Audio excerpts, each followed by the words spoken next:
is it so inconsistent? Construction's hard. Hey everybody, welcome back. This is another episode of the Construction is Hard podcast. I'm Brian Witt. To my left is the workforce management wizard, Gary Fox. And we are today talking about, I don't know what episode we're on, but we're in season 2. And season 2, for those of you that have been watching, is all about our nuggets of coal. So these are the weird little things that Gary and I find are valuable or are worth mentioning or talking about that, quite frankly, you're probably not going to hear on the main stage of some conference that you go to every year from some keynote speaker who's going to tell you about, I don't know, self-development and, be your best version of yourself, whatever. That's not what we're here for, right? We're going to give you the nuggets of coal, not the nuggets of gold, but that coal is going to drive your train and propel you guys and your business forward, hopefully. Or if nothing else, maybe you get some shits and giggles out of this. And how is your train doing it, by the way? It's doing fucking great. Okay? Is it doing great? It's doing great. Yeah. Me and Ozzy are in the cab and heading straight. You still have the conductor up in the locomotive. The conductor's in the locomotive. Everybody's shoveling coal on my train. There's no bystanders. Okay, and we're unhitching the back pin. We're leaving everybody else behind. You are. Engine and go. But on that note, again, these little nuggets. Not guaranteeing that this is going to be necessarily one of our longest episodes, but this one is something that needs to be said because it can potentially be very costly, and we'll talk specifically how costly, but this is the whole idea. We talked to a lot of groups about workforce management platforms, and one of the notions out there is, oh, this is a good idea. I get what you're saying. This workforce management thing is real. You know what? I'll just build my own tool, though. We do things a certain way, and we'll build a tool tailored specifically to what that is. And today, I want to make sure, too, that we're not too facetious. We're not trying to be, offensive or condescending in any way, but we are going to try to truly convey just how, and our own team is laughing at us there, but seriously, we are just trying to convey here legitimately, it's a risky and a very, it can potentially be a costly decision to attempt that or to think that that's an easy feat, I think is the biggest thing. If you really think that's something you're going to do, best of luck to you, but we might be able to help you understand the route you're actually picking to go down. And so the epitome of today's episode, to make it clear, is so you think you're going to build your own workforce management tool? Have at it, kiddo. It is that. And I say that knowing that sounds offensive because it's that ridiculous, truly. And hopefully we can help convey why that is a risky decision. So, did I miss anything? No, I'm just getting a little edgy because I'm going to have to bare my soul here in a minute. Yeah. So, because I was that guy. Yeah, exactly. And I want to make sure something's clear. Gary and I also, so who the hell are we to say these things, right? Just so happens that I got to be a part of the group that built the first workforce management tool for construction. Rivet is now pursuing that and advancing this category, building the first workforce management tool specifically made for mechanical, electrical, plumbing contractors. Gary built his own version of a workforce management tool at one point until he was able to find a tool out there. So I guess as far as, kind of why we're talking about this or why we feel credibility, we kind of been on both sides of it. I think we should clarify something here that building a workforce management tool is totally different than building a scheduling tool. Yes. Right? Workforce management, there's a lot of tools that get thrown into the same bin to make this process work. So I really don't think there's a contractor, to my knowledge, that's actually built a true workforce management platform, so to speak. They've done scheduling tools in a lot of different platforms or different programs. They've done some wonderful work with spreadsheets and earned value analysis and things like that. But the scheduling tool itself, I think, is set aside from the workforce management part of it. And so let's start actually with that. So there is a key difference there between I just want to build a tool that helps me understand where my people are or maybe what projects have what people on them. That's usually where it begins, quite frankly, but it's a slippery slope. Right. Well, you start out, what do you want to know? Why are you doing this, right? I want to know where my people are at. I want to know what jobs we have. I want to know start and finish dates. of my assignments with these people and the start and finish date with a project. And so that in and of itself takes some doing. Depending on if you want to use a spreadsheet, if you want to use say an Access database, or however you want to go about it. I used Microsoft Outlook when there were no tools available for a lot of different reasons, and one of them was the transparency it offered because everyone was looking at the same database in real time. But then as you get into it, now I have my roster. I want to communicate this to others. How am I going to do that? Now you have to come up with a way to try to seamlessly distribute the schedule to everyone that's involved. Well, then you also, I want to start placing people on projects. The natural next thing is I want to know more details about those people. Why should that person go to that project? So Gary mentioned roster. Well, now you're starting to get into building something that can tell us the attributes or certifications or the details about your people. And that becomes a whole nother tool in and of itself sometimes. And it's that and the maintenance of it, or the integration of it. We have apprentices getting raises every 6 months. You're going to keep up with the wage rates, and then try to incorporate that into some type of blended rate where you can readily see what direction you're taking the company. It becomes a daunting task. Now I've done it. I have seen my own not my workforce management, my scheduling tool fail. And because they cannot withstand the test of time. One of our peer group partners wrote the best scheduling tool I had seen prior to the development of Labor Chart when that came out, to the point where our peers were so excited about it, everyone would purchase it from them, right? It has failed. It hasn't survived the test of time. You're relying on, in some cases, Microsoft, if it's a Microsoft Access database. What happens when Microsoft upgrades their versions? But say you're doing low code. Let's not even go in. Say you're one of these contractors that actually builds your own applications and stuff too. So be it. Fine. I've talked with more companies than probably anybody else on the planet at this point that have said like, we're going to build this ourselves, or they left our business and went to try to build it and then come back later. Because as soon as you build a tool, your people, your operational teams are going to get to the limit of that tool. And then you're going to try to build more. And then who owns it? Who created it? And what happens if that individual leaves?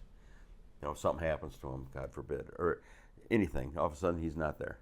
And he's the brains behind it. He knows how it works. He knows how it's coded. He knows how it should function. Did he do a good enough job educating the people around him about how this platform actually works that he wrote? It's difficult. So this takes us into, first and foremost, the first piece or nugget we wanted to throw out there was it feels like building a scheduling tool, and it quickly cascades into building more and more and more and more. And you have to do that to support your operation teams to be effective. The next little chapter or topic I want to take us into is actually this analogy that we've developed over time, and I don't think there's a better way so far that I can tell to visualize this. Imagine a fella in a hole with a shovel, and he is digging that hole deeper and deeper and deeper, and eventually, that fella has to invest in just getting the dirt up out of the hole, and again, it gets darker, it gets harder to dig. That is what it's like when groups try to fully build and develop their own workforce management tools.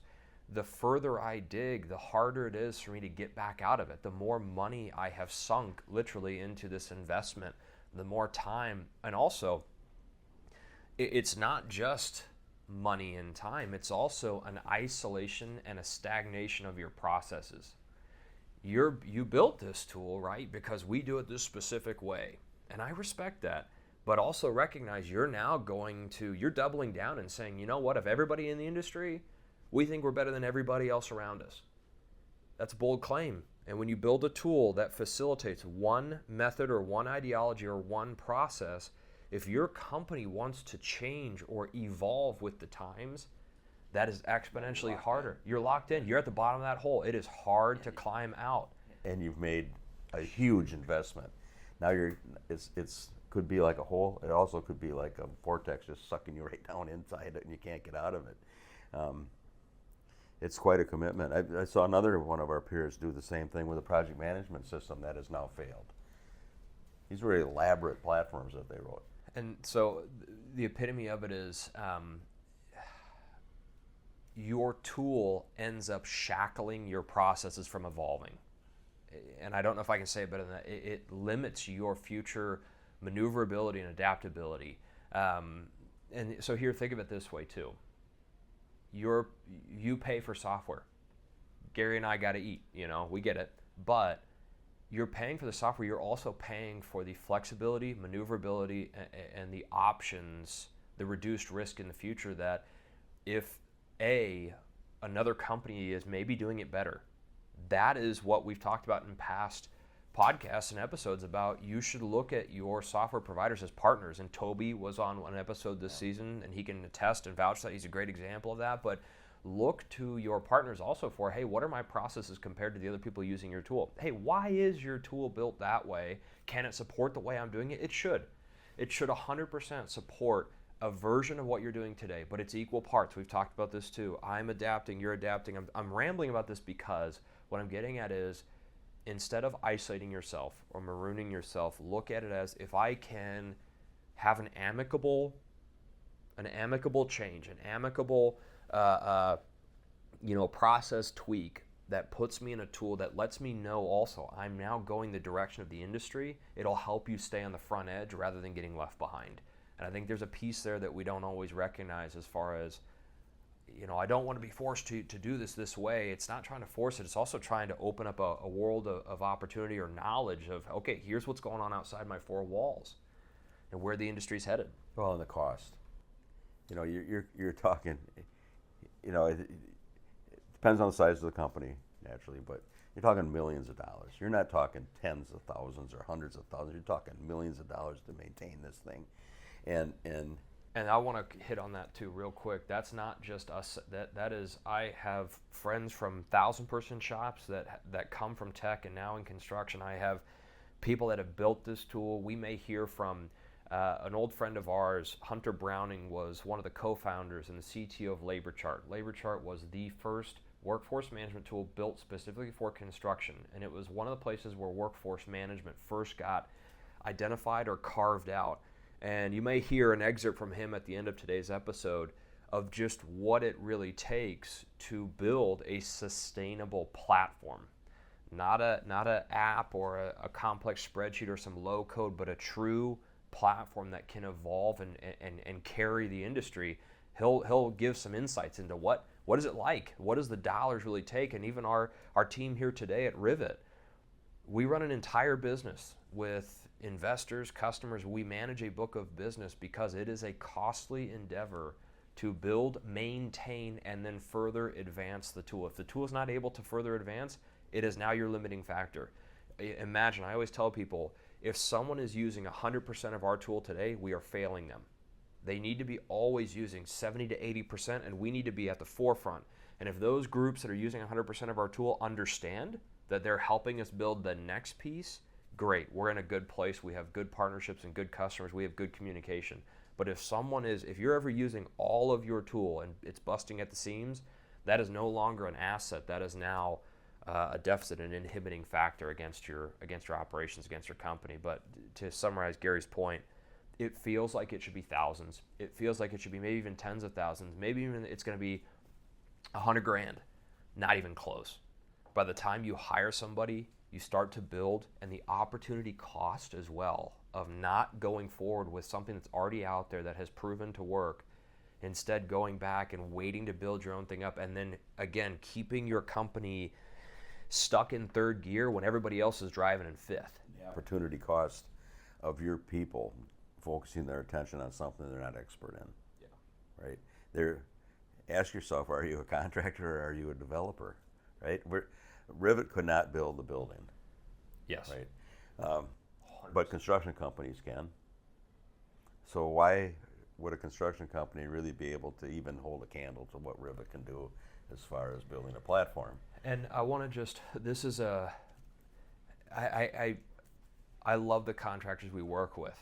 I think that's fair, and I think if you meet any of them, they'll tell you that. I genuinely care, and so I genuinely care when I say I want contractors to also know what it sounds like when you join a call with a software company that's at least proven and doing the right things. I'm not going to vouch for everybody out there, blanket statement, but the ones that are doing it right. Imagine me, a software tech nerd, whatever you want to call me, going into a call with a contractor and saying, you know, building that airport doesn't sound so hard. I think my company could do it. We'll do it in our free time. That sounds preposterous.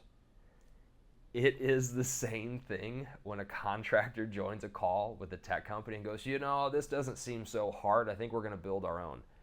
We're not allowed to laugh in your face, and then most of them won't be honest with you and tell you this, but it sounds just as ridiculous, guys. And I say that again from a place of actual compassion because I want people to know, like, it is a lot harder than it sounds. Well, that and hiring, industry experts in order to help you. Yeah. We've worked with large construction firms that hired us to do electrical work on power plants and things of that nature.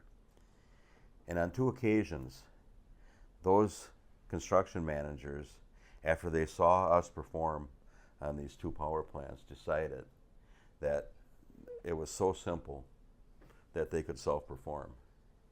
And at the end of both of those projects, we were out there trying to help them save it and bail them out because they got so far in over their head. And so you have to constantly be aware of who you are, what you do best, and let the other people that are experts in that field take care of that problem for you. When someone's doing it well, it looks easy. Yes. We used to always joke, even in the Army, you'd see guys go through a shoot house or whatever it would be, and it'd be like, wow, that doesn't seem so hard. And then you jump in there and you're tripping over yourself because it's good professionals make it look smooth. They make it look easy. Or maybe you look at some of these tech companies, you might be like, nah, you guys look like a jackwagon. Like, okay, fine. Yeah. But I want to hit a little bit too on, this topic. I'm not saying don't build your own tools. If there's not one out there, if you do your due diligence and you go out into the world and you say, is there a tool in my industry that's, again, it's built for my industry, hopefully, but even otherwise, and you go, I think we're onto something. I think there's opportunity in this place. There is nothing today that exists. 100%, that's innovation now. We love that. But when you then do come across something, or let's say this happens, this is why we're doing this episode, we introduce this concept to companies and they go through and they go, again, guys, we don't think this sounds so hard, we'll build our own.